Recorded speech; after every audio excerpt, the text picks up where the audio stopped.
सचिव हैं भारत सरकार में, वो नए मुख्य सचिव बन सकते हैं।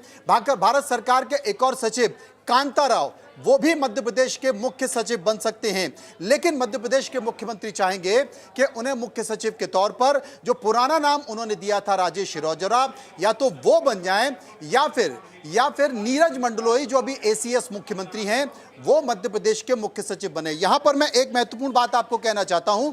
महत्वपूर्ण बात यह है कि अभी जिस तरीके से स्थिति है, क्योंकि जो अनुराग जैन हैं जो मध्य प्रदेश के मुख्य सचिव हैं, वो चाहते हैं कि मध्य प्रदेश के 2 आईएएस अधिकारी हैं, जिसमें अशोक वर्णवाल जो कि एसीएस हैं, अतिरिक्त मुख्य सचिव हैं, और मनु श्रीवास्तव वो भी एसीएस हैं। अनुराग जैन की जो, अगर अनुराग जैन ने दिल्ली में या प्रधानमंत्री कार्यालय में किसी के बारे में अगर पूछा प्रधानमंत्री कार्यालय ने, तो अनुराग जैन या तो फिर अशोक वर्णवाल का जिक्र करेंगे या फिर मनु श्रीवास्तव का जिक्र करेंगे। यहां पर यह देखना होगा कि मुख्यमंत्री किसके नाम पर सहमति देते हैं। लेकिन मैं आपको बता दूं कि मध्य प्रदेश की जो वर्तमान स्थिति है ब्यूरोक्रेसी को लेकर, वहां पर एक अजीब सी स्थिति हो गई है, और ऐसी परिस्थितियों में केंद्र सरकार से कोई सचिव मध्य प्रदेश में फिर से आ सकता है।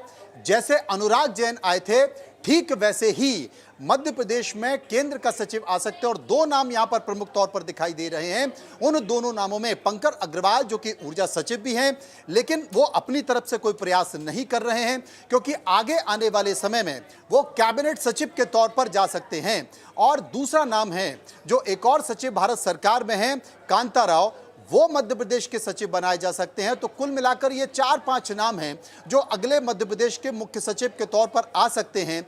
तो कुल मिलाकर कयास खत्म हो गए हैं, क्योंकि मुख्य सचिव के तौर पर यह लग रहा था कि क्या अनुराग जैन को एक्सटेंशन मिलेगा, क्या अनुराग जैन मध्य प्रदेश के मुख्य सचिव होंगे, इस बात की चर्चा चल रही थी। तो यह साफ हो चुका कि अब अनुराग जैन को, जो कि मध्य प्रदेश के मुख्य सचिव हैं, उन्हें एक्सटेंशन नहीं मिलेगा। वो एक्सटेंशन उनको नहीं होगा और उनका कार्यकाल अब नहीं बढ़ाया जाएगा। उन्हें सीधे अब केंद्र सरकार में, एक तरह से केंद्र सरकार ने उनकी जो कार्य क्षमता है उसे सराहा है। और यही सबसे बड़ी बात है कि उन्हें नीति आयोग का सीईओ बनाया गया है। इसलिए सीईओ बनाया गया है क्योंकि सरकार भी इस मामले को बहुत गंभीरता से जान रही थी, समझ रही थी कि उनकी कार्यप्रणाली बहुत बेहतर तरीके से केंद्र में, वो इससे पहले सड़क परिवहन में रहे हैं, इसके पहले वो गति शक्ति में सचिव रहे हैं, इसलिए उन्हें मध्य प्रदेश को भेजा गया था। अब वो केंद्र जा रहे हैं, मध्य प्रदेश को नया मुख्य सचिव मिल रहा है। मुख्य सचिव के तौर पर कौन होगा, मैंने आपको नाम बता दिए। मध्य प्रदेश में 2 नाम, जिसमें अनुराग जैन की जो अगर चली, प्रधानमंत्री कार्यालय उनसे पूछा और लगातार वो उनके लिए प्रयास भी कर रहे हैं, जिसमें अशोक वर्णवाल नंबर 1 पर होंगे। मनु श्रीवास्तव के लिए भी वो प्रयास कर रहे हैं।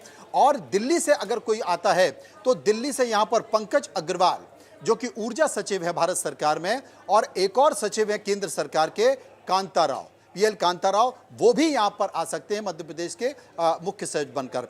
मुख्यमंत्री की अगर चली, मुख्यमंत्री कोशिश करेंगे कि राजेश राजौरा जो कि पहले नहीं हो पाए थे, उनके पास बहुत ज्यादा समय नहीं बचा है, 5-6 महीने का समय बचा है, उनकी उम्मीद अब बहुत कम है। लेकिन एसीएस जो नीरज मंडलोई हैं, उनके लिए भी मुख्यमंत्री प्रयास कर सकते हैं। हालांकि अगर अनुराग जैन को एक टर्म और मिल जाता 6 महीने का, तो 100% नीरज मंडलोई मुख्य सचिव के तौर पर यहां बनते। तो कुल मिलाकर एक बड़ा संकेत यहां पर निकल कर आया है कि अब मध्य प्रदेश को नया मुख्य सचिव मिल रहा है। मध्य प्रदेश की जो प्रशासनिक स्थिति है फिलहाल बेहतर नहीं बताई जाती है। अब ऐसे में दिल्ली तय करेगी, पीएमओ तय करेगा कि भारत सरकार से ही कोई सचिव जिनकी स्थिति एकदम बेहतर तरीके से हो, वो किसी के दबाव में ना आए और प्रधानमंत्री कार्यालय द्वारा वो नाम भेजा जाए। उसमें 2 नाम मुझे बड़े दिखाई देते हैं, जिसमें एक पंकज अग्रवाल का नाम है, कांता राव का नाम है, और मध्य प्रदेश अगर कोई मुख्य सचिव के तौर पर बनता है तो वो एसीएस अशोक वर्णवाल का नाम सबसे आगे है, जिस पर मुख्यमंत्री भी अपनी सहमति दिखाई दे सकते हैं, और दूसरा नाम मनु श्रीवास्तव का जो बहुत पीछे है।